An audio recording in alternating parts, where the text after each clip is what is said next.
Ready? Ready. We will be. Good morning, friends, and welcome to the Sun's Friday morning. Friday morning talks. We have an interesting talk for you today. Our friend Martin Smith has written a very interesting book, and he would like to speak to us today about his life and his activities, which he will expand on a little on before he starts his talk. Martin. Well, thank you very much for letting me join you this morning. I'd like to speak to you about more than just about my life. I'd like to talk to you about how the COVID pandemic set me to writing a book about my experiences, but not just my experience.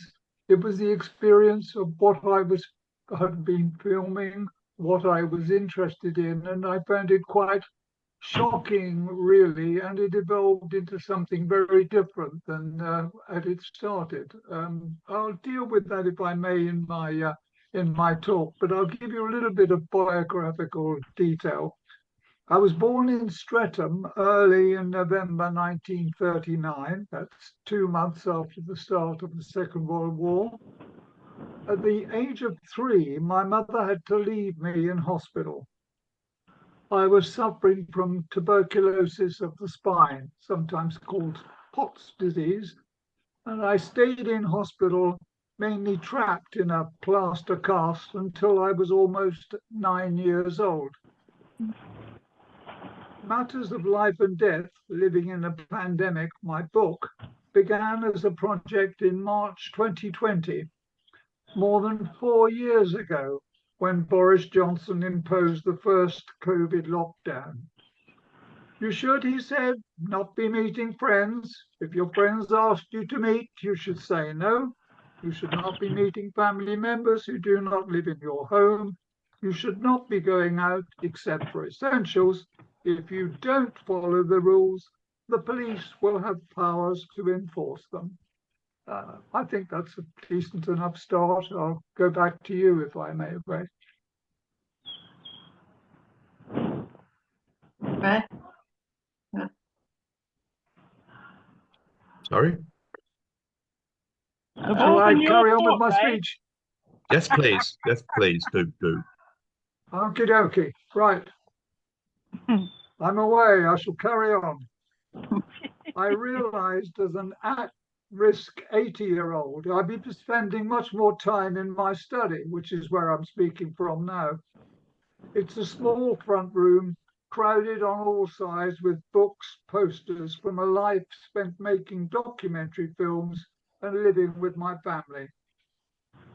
I listened and watched the lockdown bulletins about COVID-19 death while sitting alongside hundreds of books with titles like Refugees in the Age of Genocide, or Guns, Germs and Steel, and From Darwin to Hitler, all of which set me back looking at my own life and work. I'm going to be turning pages, forgive me, but I'm quoting so much other people that I've quoted in the first place. I don't want to mess you up by garbling the words. Many of the books I acquired in my retirement as I tried to begin writing a book exploring how much of our British Empire blossomed from the benefit of settler colonialism, starvation, and mass death, a flowering strongly evidenced by our behaviour in Ireland. My decade-long attempts to write the book were a failure. The COVID pandemic talk about herd community and the survival of the fittest alarmed me, especially when I heard government spokespeople emphasizing that most of those who were dying from coronavirus had, quote, underlying conditions. It seemed to me to imply that these premature deaths were an understandable, perhaps even an inevitable result of the pandemic.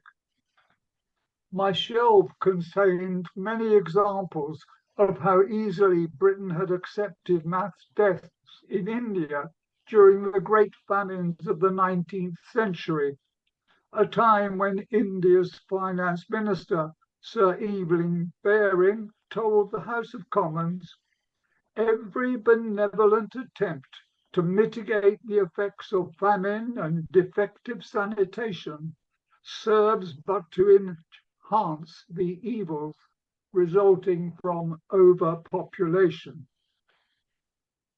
This is the English philosopher Herbert Spencer writing in 1850. The forces which are working out the great scheme of perfect happiness, taking no account of incidental suffering, exterminate such sections of mankind as stand in their way, with the same sternness that they exterminate beasts of prey and herds of useless ruminants. Be he human being or be he brute, the hindrance must be got rid of.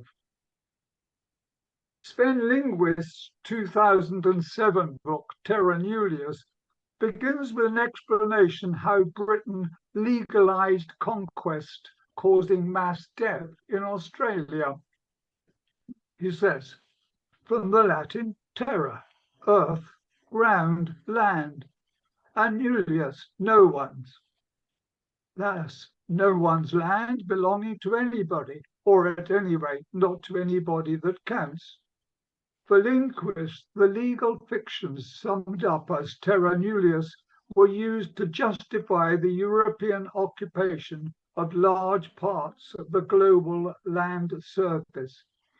In Australia, this meant legitimizing the British invasion and its accompanying acts of dispossession and the destruction of indigenous society.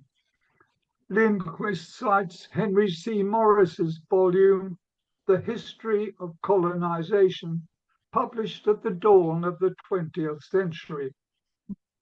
If the workforce of a colony cannot be disciplined into producing the profits rightly expected by the mother country, the natives must be exterminated or be reduced to such numbers as to be readily controlled. For centuries, we Brits, especially the English, were sanguine about extermination caused around the globe. Here's part of a broadcast I made on BCFM, that's local community radio, on May the 9th, 2020. For weeks now, my only appointment with others has been to clap my hands in the street to show my appreciation of the NHS and other heroes for their dedication and dangerous work during the coronavirus crisis. Since starting school, I've been very interested in history and heroes. I remember 70 years ago attending a Church of England village school in South Devon. About 70 of us, boys and girls, are squeezed together for morning assembly. We are singing Rock of Ages, or perhaps Onward Christian Soldiers. Some of the details escape me, but one moment is clear. As the piano and voices ring out, our head teacher, Miss Britton, a short and determined woman, is reading a letter. She stops and looks directly at me, seeming both angry and sad.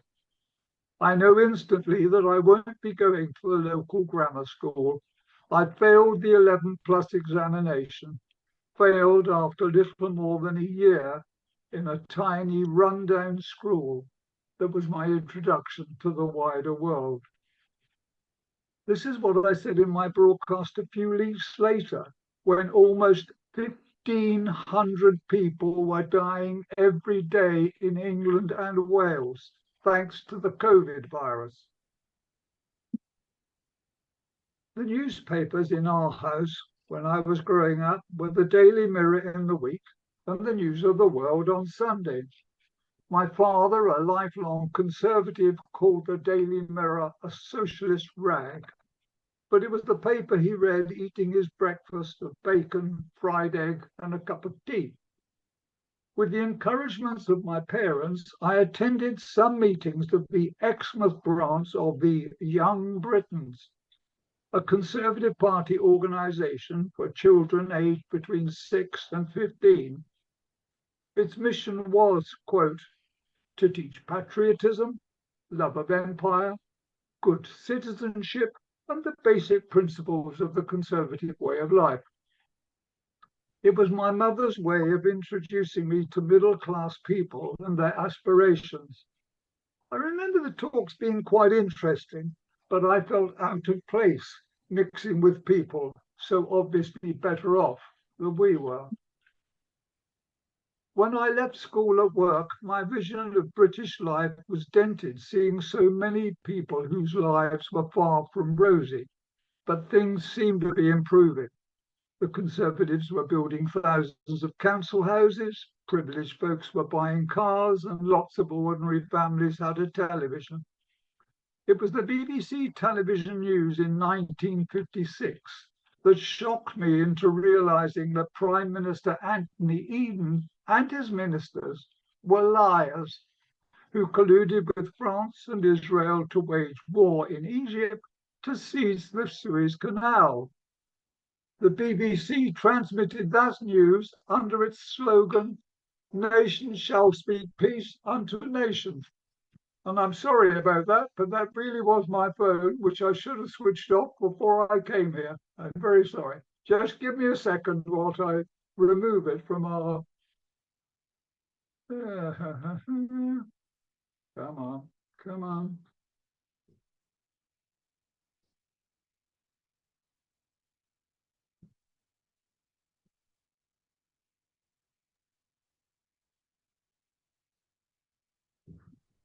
It's like going to the theatre, isn't it? Somebody always comes in and their phone rings. Anyway, so nations shall speak peace unto nations is what I saw on the television. My first political action was taking part in a Trafalgar Square protest against the Suez Canal War. That was followed by me marching down Whitehall in what felt like a noisy procession, but it was, orderly. But then the mounted cavalry of the Metropolitan Police charged towards us at speed. Their faces were enraged, their actions deliberately aggressive. I'd never seen anything like it. The police never behaved like that in Dixon of Dock Green, the top-rated BBC drama of the 50s and early 60s. The recent London demonstrations demanding an immediate ceasefire in Gaza have brought back many memories. In 1958, I was a supporter of the Direct Action Committee Against Nuclear War, who organised the first march to Aldermaston, Britain's atomic research headquarters. Easter holidays became a time of marches protesting against Britain's professed willingness to engage in a war that could end human life on our planet. I wrote letters to my MP, I leafleted audiences coming out seeing films like On the Beach and Dr. Strangelove, and I sat down in the road demonstrating against poisonous nuclear weapon testing by the Soviet Union, America, and Britain. I felt I had to protest, even if it risked ridicule. In 1961, I was arrested for sitting down during a non-violent blockade of an American Air Force nuclear base in Wethersfield in Essex. It ended up with me spending 2 months in prison, where my main job was sewing mail bags for the post office. It wasn't a pleasant time, and after a couple of weeks, I was reminded that if I signed a binding over order and promised to be of good behavior in future, I could secure my immediate release. I said I would be very pleased to do so if the commanding officer of America's Wethersfield nuclear base also signed a binding over order promising never to launch nuclear weapons, at which point I was sent back to the mailbags. If you're thinking you've heard of Wethersfield recently, you're correct. Living near an Essex war base with planes ready to launch nuclear war never seemed to upset Wethersfield's residents. Today, however, they are up in arms about the airbase being used to house asylum seekers. As a nation, we have always been scared of foreigners. Time for a disclaimer. I cannot claim to be unbiased. I have 8 grandchildren. 3 are partly of Indian descent and 2 whose mother is Italian. I love them all. That and my personal experiences undoubtedly influence my thoughts about identity and Britishness. The Victorian writer Henry Mayhew's social survey of London's poor were catalogues of woe. At a house for the destitute, he found Frenchmen, Germans, Italians, Scotchmen, Irishmen, Africans, Americans, Spaniards, Portuguese, Poles, along with the destitute of our own country. Mayhew had no sympathy for the occupants. In 1901, Blackwood's magazines asked their readers to imagine a struggle for existence in the tailoring trade between a Polish Jew and a Chinaman, and to think if the slums were to bring forth a slit-eyed mongrel. Fears of degenerative race mixing and feeble-mindedness were frequently voiced. Winston Churchill was convinced that the multiplication of the feeble-minded was a terrible danger to the race. He favoured sterilisation and in 1911 spoke of the need for compulsory labour camps and colonies for mental defectives. It was Charles Darwin's cousin, Francis Galton, who invented what has been called the science of eugenics. A word about Galton. This is the famous Galton family who were Quakers in the 18th and 19th century, and they made an absolute fortune from manufacturing arms, and they justified themselves that, making arms were for different, or Galton himself did. This provoked a lot of comment within the Friends at the time, and Galton has lots of papers trying to defend himself. I found this out only recently, actually, in a book by a woman called Priya Satia. There we are. It's a book in which she looks about how guns were so vital to the creation of the British Empire, and is rather surprised that at the heart of it was one Samuel Galton, who'd come into his fortune by various trades, because Quakers were also very big in banking, which was also, of course, very necessary for the moving forward of the empire. So that's just to search it. But Francis Galton is an interesting man. He came into a lot of money and he had time to be a scientist. According to Galton, it is the first step with farmers and gardeners to endeavour to obtain good breeds of animals. A question was then forced upon me. Could not the race of men be similarly improved? Could not the undesirables be got rid of and the desirables multiplied? That was in 1908. Among the literary figures excited by the prospect of eugenics was H.G. Wells. In his 1931 book, The Science of Life, he explained, "It is clear that what men can do with wheat and maize may be done with every living species in the world. It is not ultimately necessary that a multitude of dull and timid people should be born." The eugenic movements had other adherents, writers such as George Bernard Shaw and T.S. Eliot, and world leaders like President Theodore Roosevelt, Woodrow Wilson, and Adolf Hitler. In 1908, the novelist D.H. Lawrence wrote to a friend, "If I had my way, I would build a lethal chamber as big as the Crystal Palace, with a military band playing softly and a cinematograph working brightly, Then I'd go out the back streets and the main streets and bring them all in, all the sick, the halt, the maimed. I'd lead them gently, and they would smile me a weary thanks, and the band would softly bubble out the Alleluia chorus. Virginia Woolf, in her 1915 diary, describes some of the people she had seen whilst walking along the Thames towpath. We met and had to pass a long line of imbeciles. The first was a very tall young man, just queer enough to look at twice, but no more. The second shuffled and looked aside.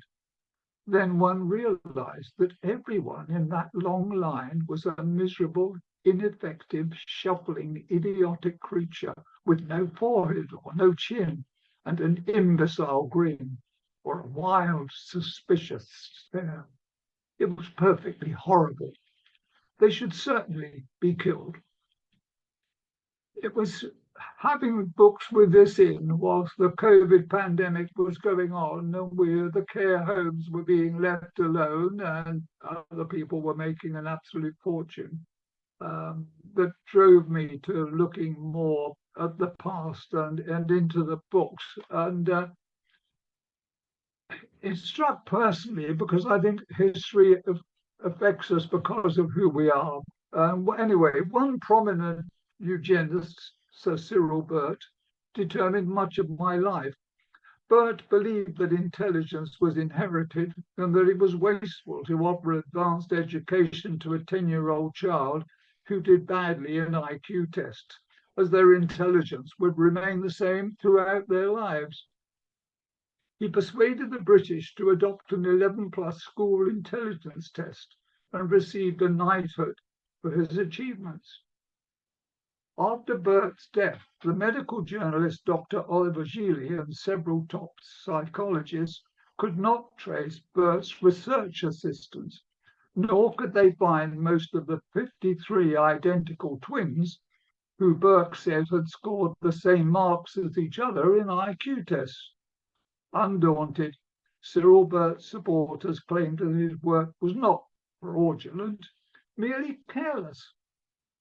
Fraudulent or careless, getting into straight grammar school, like those still in Kent and elsewhere, or the top private schools in Bristol, still requires passing a competitive examination like Bert's famous 11 plus. As a child, I took the test.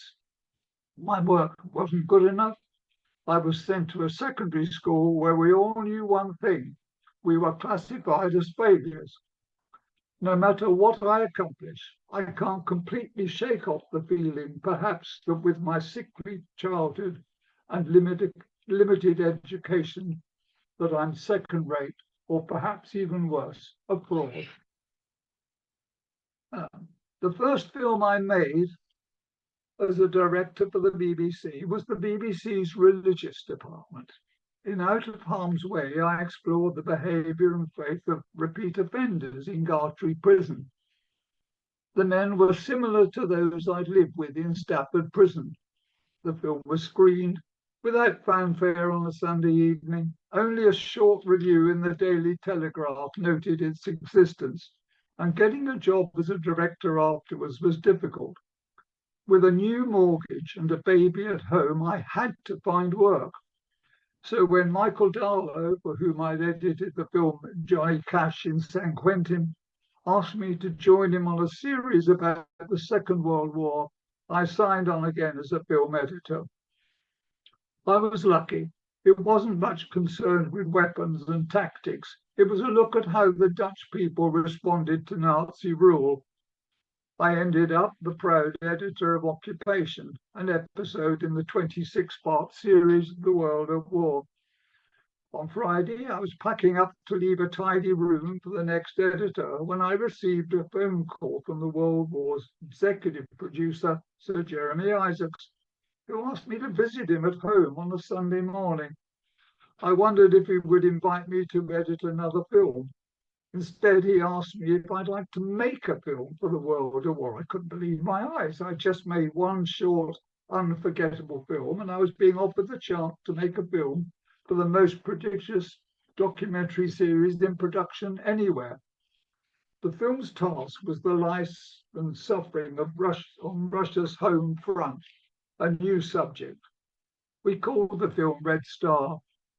It's far from perfect and was made under difficult Cold War diplomatic restrictions, but I think it does work, and it set me off on a successful working life, which, alas, was much concerned with war and peace.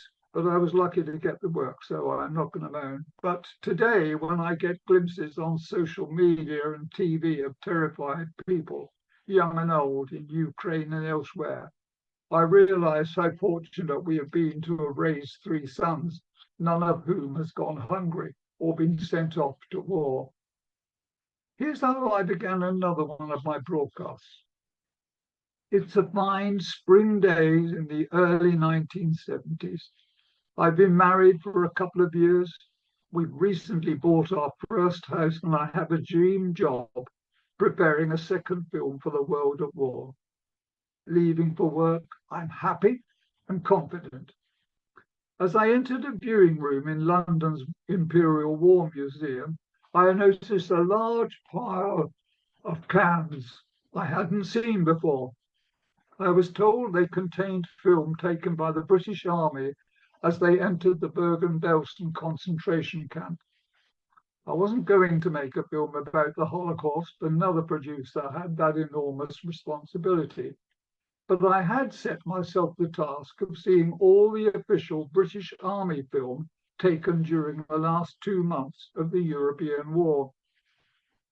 As a child, I had come across some photographs of the Bergen concentration camp and sensed at once that I was looking at something forbidden. It wasn't the naked piles of corpses that disturbed me most. It was the sight of the emaciated camp survivors nearby and wondering what they'd endured. Today, those pictures still remind me that I belong to a species for whom no act of confinement, violence, or killing is off limits. Gritting my teeth, I opened the film cans and released the rancid odor of early 35mm film stock. That day, I viewed reel after reel showing thousands of mortally ill people in Bston suffering from starvation, dysentery, and typhus. I don't recall driving home. I do remember arriving at our front door. My wife was there. In her arms was our son, and in her belly, in her womb, another child. In my head were the visions of the camp like Bston. You might think now and ask me to talk about how that experience determined me to make films about the Holocaust. It did not. I was convinced that the Holocaust had something important to tell humanity, but I was frightened of getting too close to such an accursed subject, and my second World War film focused on the collapse of Nazi Germany. Shortly afterwards, I was hired by Thames Television, this time for its current affairs series This Week. I directed 19 half-hour films covering subjects ranging from strife and disappearances in Argentina, deaths from smoking, and a choir singing nymphs and shepherds, or nuclear waste. In 1988, after having made many documentaries using archive film, I was hired by the planner of the United States Holocaust Memorial Museum to become the director of their permanent exhibition. I accepted the job, not because I wanted, but because my conscience wouldn't let me turn it down. I deal with the Holocaust and anti-Semitism at length, so I won't sort of go on very long about that. I would take you maybe forward a bit. So in another radio broadcast, I refer to, no, I won't. I'll leave it, I'll say uncovering fake news and fake history is a risky business, especially if it touches raw nerves of national identity and belief. It's something many universities and businesses around the world have discovered since the killing of George Floyd, the toppling of Edward Colston statues, and the successes of the Black Lives Matter movement. In Britain, being alert and awake to the truth that hurt has become something that is at risk from government interference. For campaigners and journalists everywhere, it can mean imprisonment and murder. Think of Jamal Khashoggi, butchered by Saudi Arabia, or Alexei Navalny, sent to icy death by Vladimir Putin. On a personal and very domestic level, I slowly became aware that the family stories my mother told me about her life were simply not true. The first big revelation came after the death of my father, when my mother began repeating, "Isn't that terrible? Isn't it terrible?" I think that's enough from me for the moment. If you want to know more, I will do the commercial plug and say, here's my book, Matters of Life and Death. It costs less than a tenner from Amazon, and if it was on sale at more bookshops, I'd be happier, but that's difficult. Anyway, I hope that's an interesting enough start, and please fire whatever you wish my way. Thank you very much, Martin. I would have liked you to continue. You were saying about your father, when your father died, you discovered things were different from what you'd grown up believing. Yeah, so it's an area I don't, but I mean, it's an area I touch on as delicately as possible, not because I admire people about it, but in part is because it's hard. And it's the first thing that happened. Some of this is in the book, not as much as I'm telling you, because it's.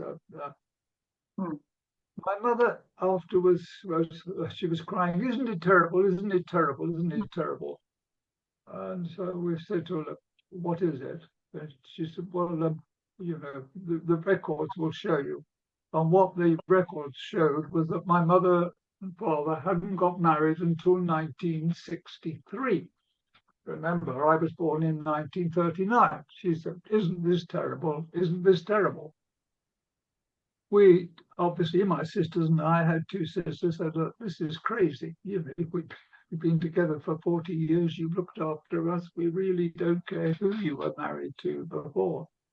It was a funny childhood. My mother was very worried about anything in the papers or in the press. We were told very firmly not to talk about anything that happened outside the house.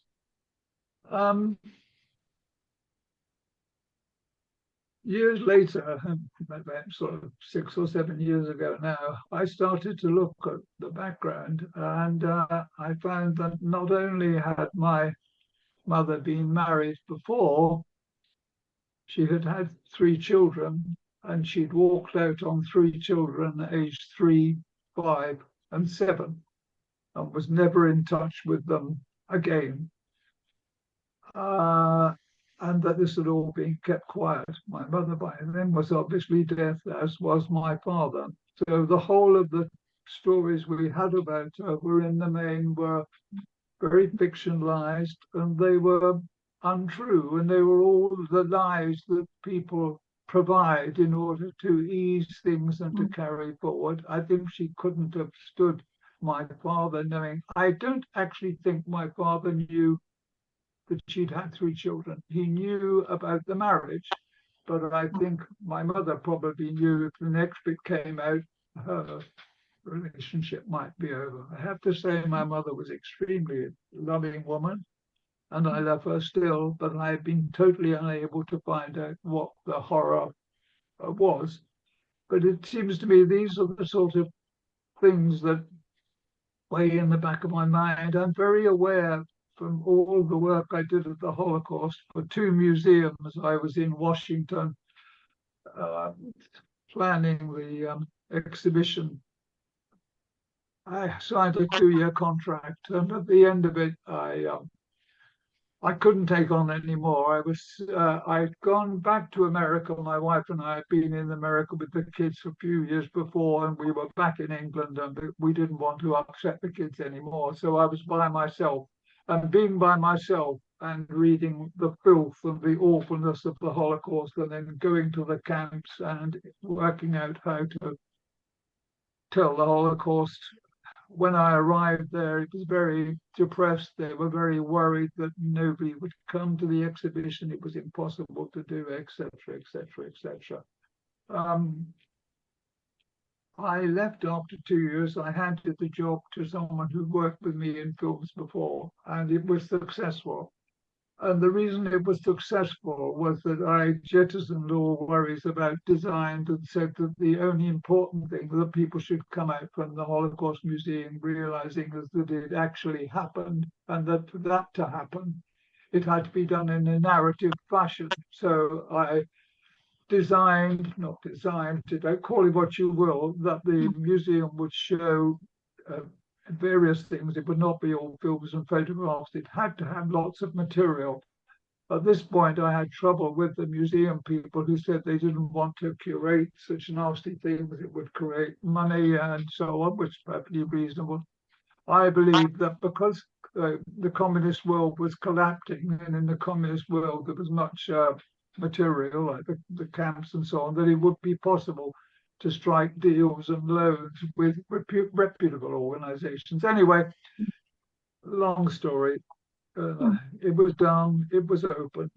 The last figures I have were that 47 million people had visited the permanent exhibition. Some of them, more than 100, were heads of state, one of whom was Donald Trump, who still carries on in the same way. So it can't have been a completely successful museum, but it certainly changed my life, and I'm told that it has been quite effective. See, you started with my mum and dad, and what do you end up with? The murder of 6 million Jews, plus Poles, plus Jehovah's Witnesses, plus communists. Sorry about that. You opened a door, Patsy. I'm so sorry. That's all right. I don't mind. The thing that Oh, so sorry. it didn't just mean the extermination of Jews, but also of homosexuals, also of people which were physically disabled or mentally disabled. They were all pushed into that. And I think the whole idea is that sometimes they are not ignored, but pushed to the edges, of that type of thing. I wonder what happened if you were a physically disabled gay Jewish person. Boy, are you in trouble. One of the things I was told or complained about, in fact, by Nick Cohen in The Observer, who was saying these museums, they just concentrate on one thing. I have to say, I was given time and money, and that we very firmly dealt with the murder of the mentally and physically ill. We dealt with what happened to Jehovah's Witnesses. We dealt with what happened with gypsies, and I had no money, and indeed I was encouraged to do so. See, what concerns me is that I believe our attitudes of empire were repeated by Hitler, who wanted to do for Germany what France, Portugal, Spain, and Britain had done, which was to go out and take a piece of land and put their people there. And that was right and proper because they were better people. And if it happened, it would be God's will. So therefore, you can go in and you can kill, and it's useful. Just like when we have in the COVID thing, there are people who are useless, and it doesn't really matter if they're not getting all the care they should get. I think you see that there is much in Western society, European society, which has been built on creating empires and doing to others which we wouldn't want done to ourselves. For me, the meaning of the Holocaust stretches way, way beyond what happened to the Jews. Absolutely important, though that isn't a key part of it. But what it actually says to me is, yes, as beings, we are capable of doing the worst, and unless we recognize that fact, we're likely to do it. I think also, if I may mention, I'm glad you mentioned it as well, is that old fraud Churchill, who stated that India should never be a independent group, and he was part of that thing which produced the famine of thousands and thousands of Indians. And with Britain's glorification of that decent chap Churchill, suddenly slowly glosses over all these types of things. This is one of the problems, isn't it, with heroes, you see, because the hero was necessary in terms of the job that he did in uniting much of the country, although not all of the country. You speak to miners and various other people, and such things like that, are necessary. But again, I think it refers back to see who you are and where we've come from. We thought it was okay. We conquered Ireland, the English. We conquered Scotland. We conquered Scotland, Wales, and then Elizabeth I wanted more territory, so she sent out Walter Raleigh and Francis Drake to go and grab what lands they could, and they were told to take it and bring it back. And no one thought this was mad. And when I was at school, I used to belong to the house of Walter Raleigh because Walter Raleigh was a great man and that he'd done all of this. We come from a world which has been determined to secure for the Anglo-Saxon race, as far as we're concerned, the best of the world, and that it would be better for the world that we had it rather than anybody else. Because if you left it to all those Indians in America, there'd still be forests and green fields, and you wouldn't have these wonderful towns and the highways, etc. Anyway, sorry, I plead guilty to being an obsessive. Who we are worries me tremendously. I don't know how one brings up children asking them to be nice and kind when you know full well the world out there is horrendous. So what do? It's bloody awful out there. All one can try and do is to give ideas of love and say we have to try and find a better way. But I was asked when I was leaving after my 2 years, when I fled because I couldn't stand any more and feared a nervous breakdown and divorce, what I'd learned. And I said I learned trust no one, love your neighbor. Then the young woman who was taking the material from me was shocked. She was not quite as shocked. She was a very observant Jewish person, and I'd mentioned the word God 2 or 3 times, and that went down very badly. But she was surprised that that's what I take. I mean, I really don't know how I feel anymore about the work that I did. I mean, my whole life hasn't been spent on Holocaust-related things. I took the tobacco industry to task with my friend Peter Taylor, because that's an example of thinking it was perfectly okay to make addicts, and it still is. The tobacco industry says they've changed, but they're not changed at all. They try and persuade everybody to carry on with the vaping, knowing full well what they're asking is for people to take an addictive drug. And they're all in the business of selling addictive drugs, which then gets to a situation that every little Asian shop around the corner that's selling tobacco is actually peddling drugs, and Tesco's, and they all make a big fortune out of it. And it's something that, it's okay. So I tried to do things on that, and I've done other programs, hunger and so on. So I'm not totally one track, but most people will tell you I've got too many bees in my pocket. It's rather like the American pharmacy industry nowadays, which is getting highly jittery about the oxycodone thing, which, it's not addictive. It's not really addictive. Well, maybe it is. Well, you've got all the greenwashing going on by the oil companies. They know it. I don't know how the people. I couldn't understand. You see, when I was doing the smoking programs with Pete Taylor in the 70s, how people could actually go on working in the advertising industry knowing that this was a case. I could quite understand somebody still packing cigarettes in the factory sites of Bristol or Nottingham on the grounds that it was a job, just like I can understand people working in Barrow, working on ways of launching nuclear weapons which are more effective. But somehow or other, you're using your talents to actually spread terrible, nasty things.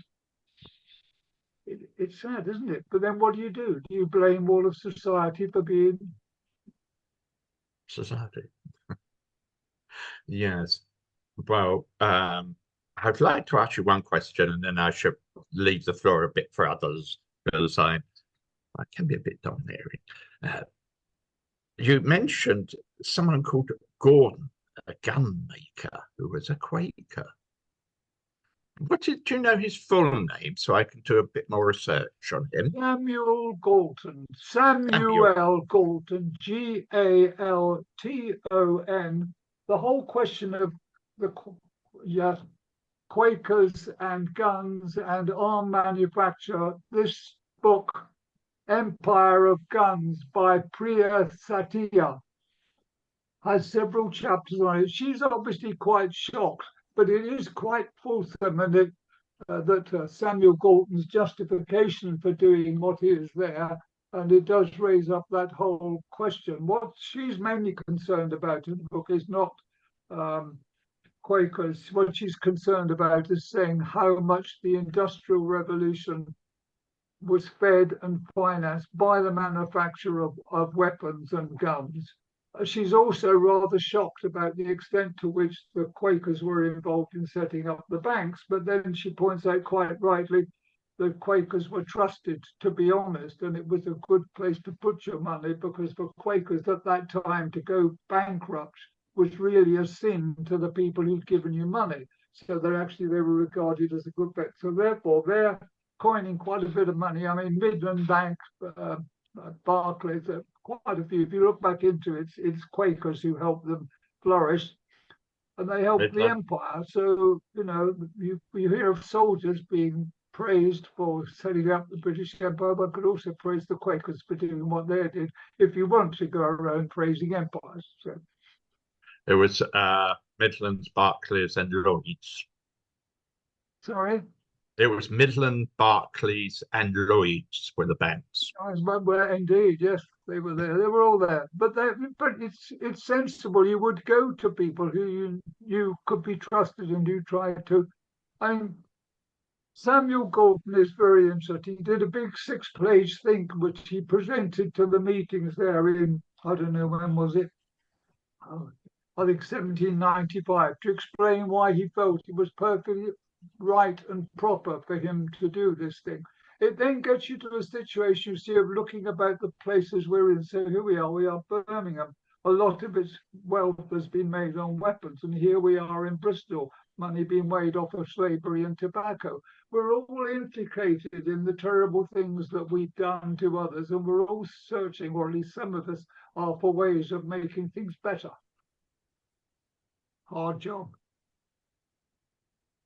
Wow. Yeah. Thank you so much, Marty, for just being a sort of faithful representative for what you've seen and putting it out there. And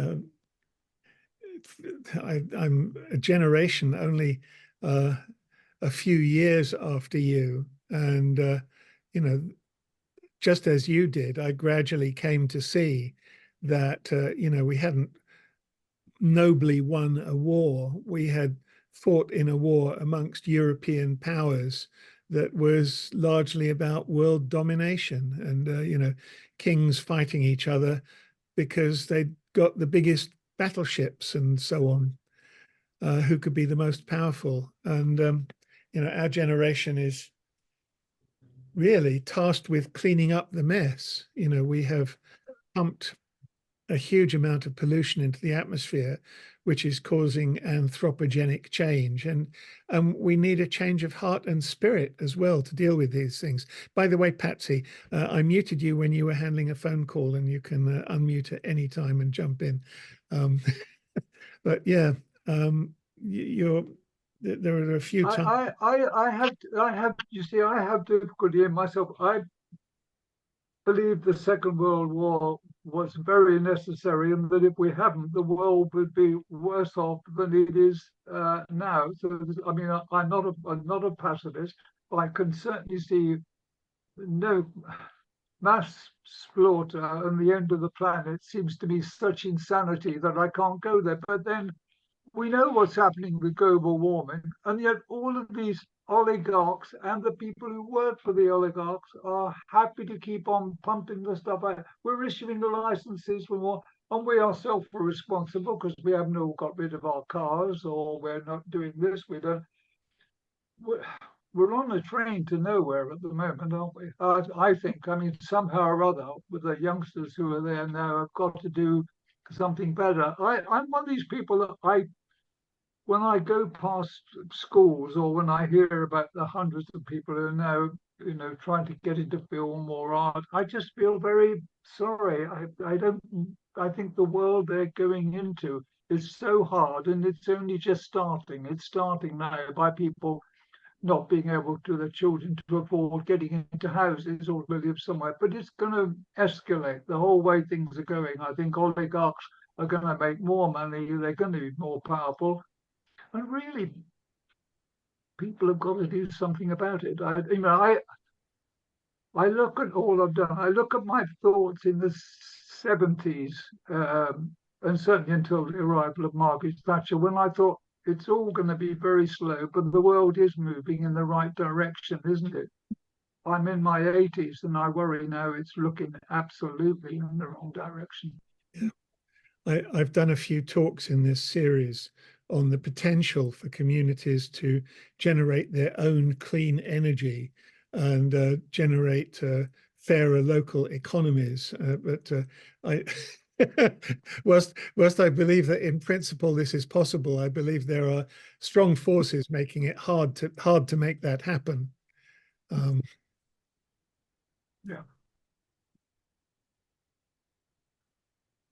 Anybody want to fire any more at me? Well, there were a couple of times where you cut yourself short and said, I won't go there. And I certainly wanted, you maybe remember where they were. And it's sort of like, I was thinking, oh, do go there. I want to explore more. So, well, I thought I was going on like, crazy. You're not the only one there, mate. I do it often. Well, I think. I mean, you see,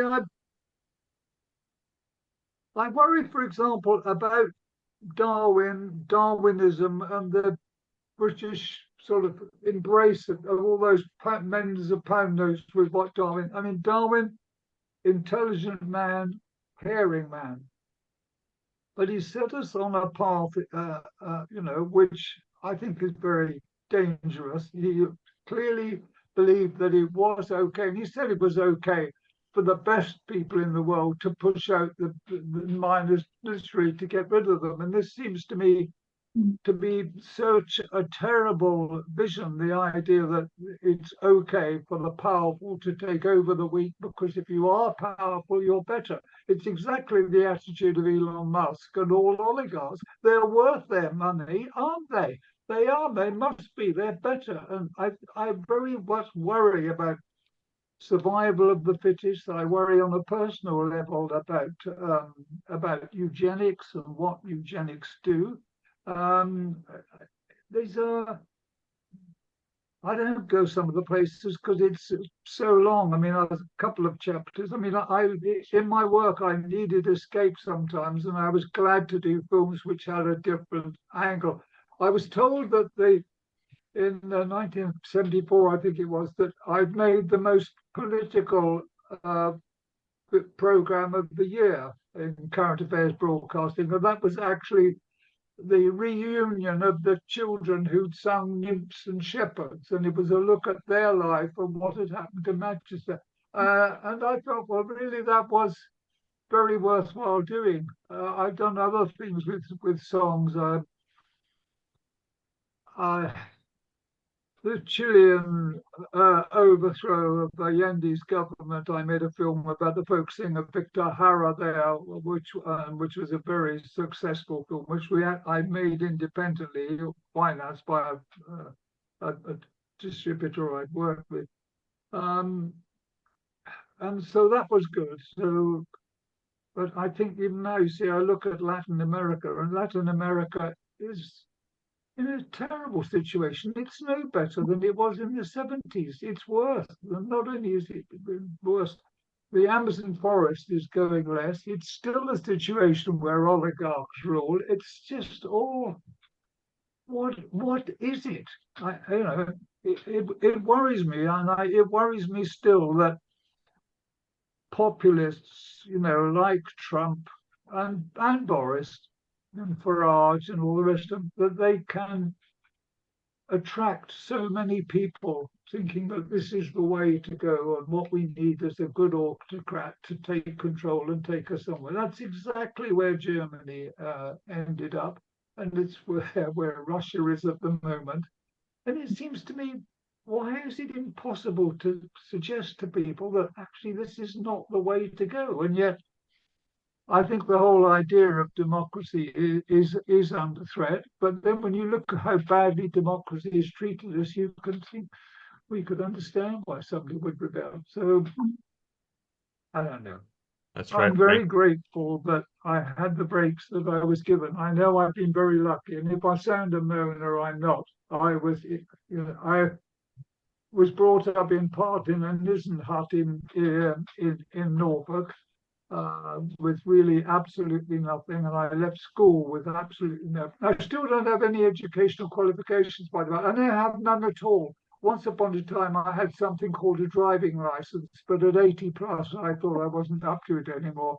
So that sort of does all sorts of funny things to me, and well, I'm lucky to have the world that I've had, but isn't it awful? I think my mum was right, you see, when she said to me, "Isn't it terrible? Isn't it terrible?" I think, yes, it is. Yes, it is. And all we've got is bits of love around, and we have to try and build on that. But it's hard. Sometimes it's terrible. Sometimes it's you get to a time when you think, yeah, I'm happy, I'm okay. Yes.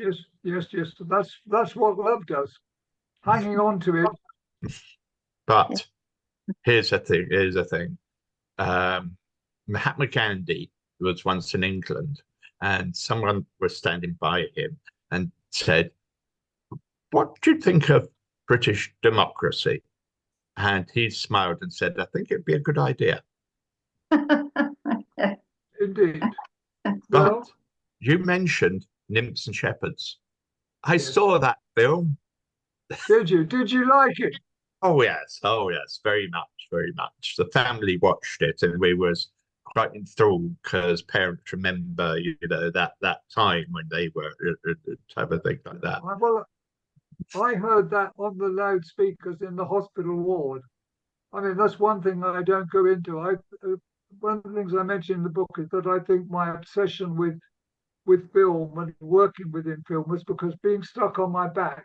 I was in a plaster cast most of the time, and I came out with an iron frame. But the nurses are busy, so you can't speak to them. The kids are a little bit further away. All you had was the radio occasionally on some things, but communications. And when I came out of hospital, my father took me to a cinema, and to see people talking, to hear music and see different scenes all in the same thing, I thought, I want to work there. I want to work there. I must work there. Yeah. Of course, when I was at Liverpool, I'm 15 years old. I go to the local employment office. They say, "What do you want to do?" And I say, "Well, I want to make films." And they look at me. I have no education. I know nobody. It took me 9 years to get to the right bit of the film business where I wanted to know.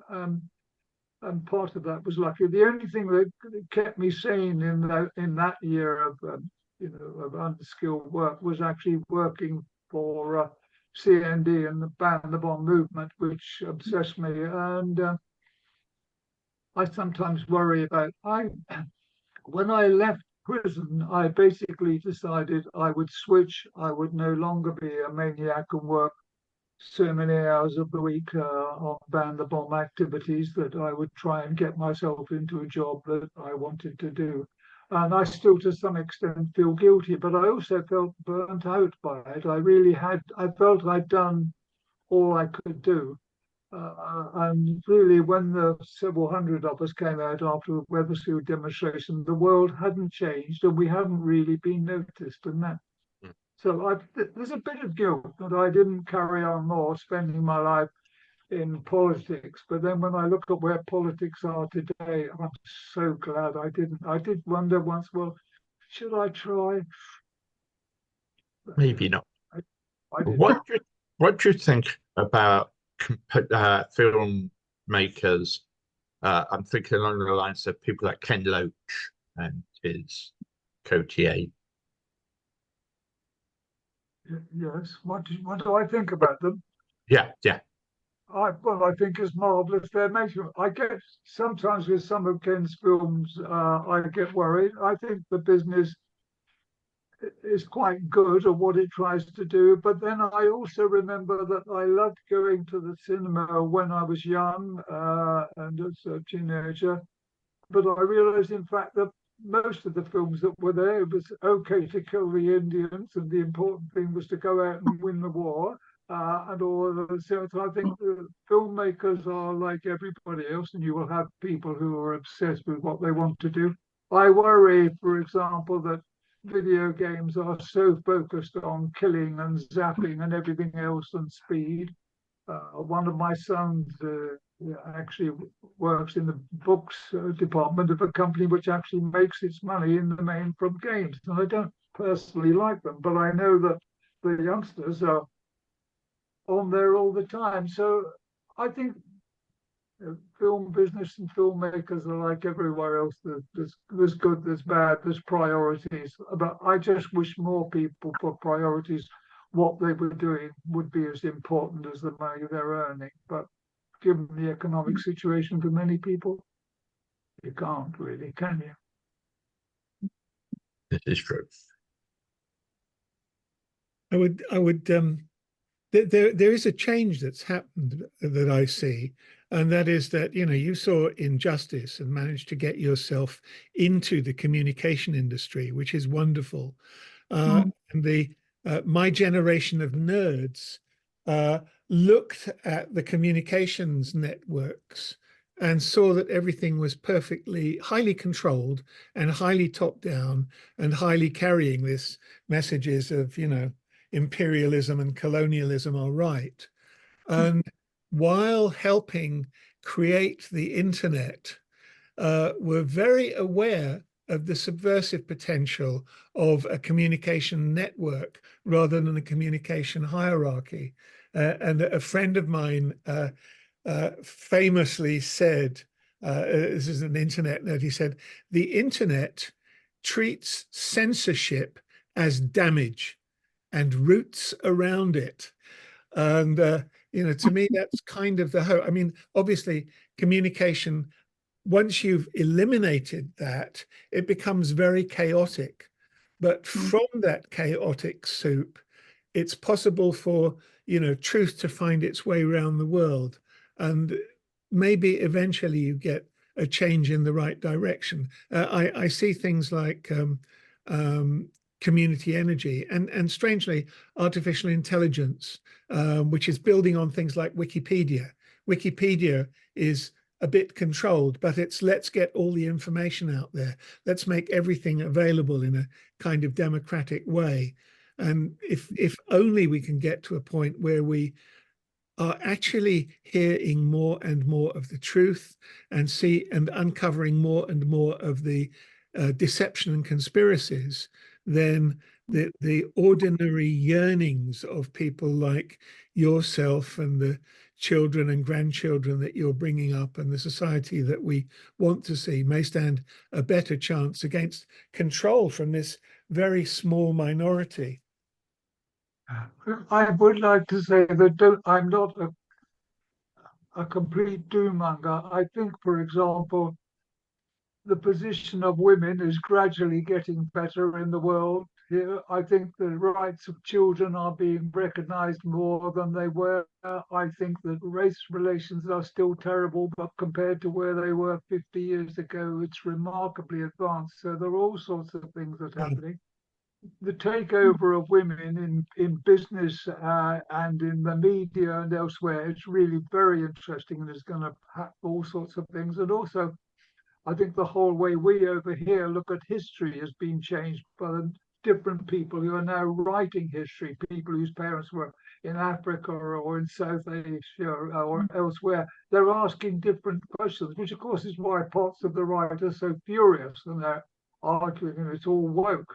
I'm happy to put my hand up and say I'm very woke. As far as I'm concerned, anything which eases race relations and makes people alert to what's happening to others is a good thing. And I think it's very interesting that the right are now so scared that they're trying to fight back about the changes that are happening. You can see that happening, for example, in the changes of law about demonstrations and civil disobedience.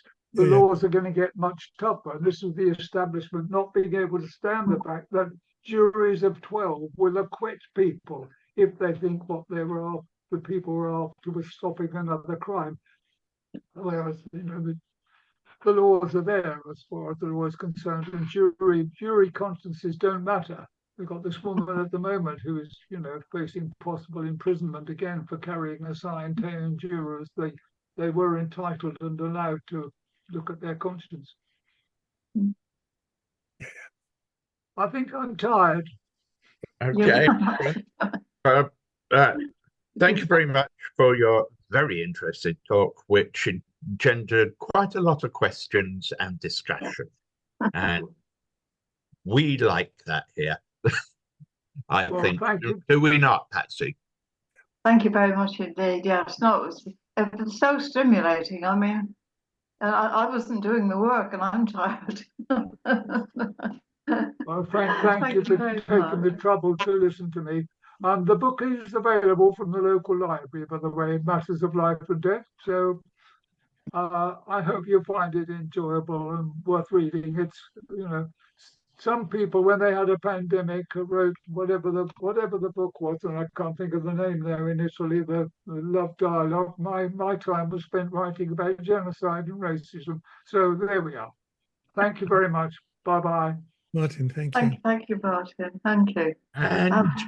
And next week we have on May the 24th, Dawn Stoller.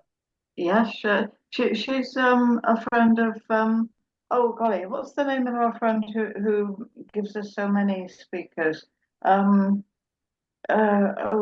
Smith? Mary Bailey. Sorry? Mary Bailey. Mary Bailey? Yes, thank you. Yes. And she said, and her thing is, I started running at 55. Yes, it can't be bad. Okay. It's rather like that joke, isn't it? That someone said, her mother runs 2 miles a day. And the person said, oh, that's very good. The other person says, yes, we don't know where the heck she is now. Okay, till next week. Anyway, I shall go and have my lunch now. Yes. Thank you very much. Thanks, everybody. Thank you. Brilliant.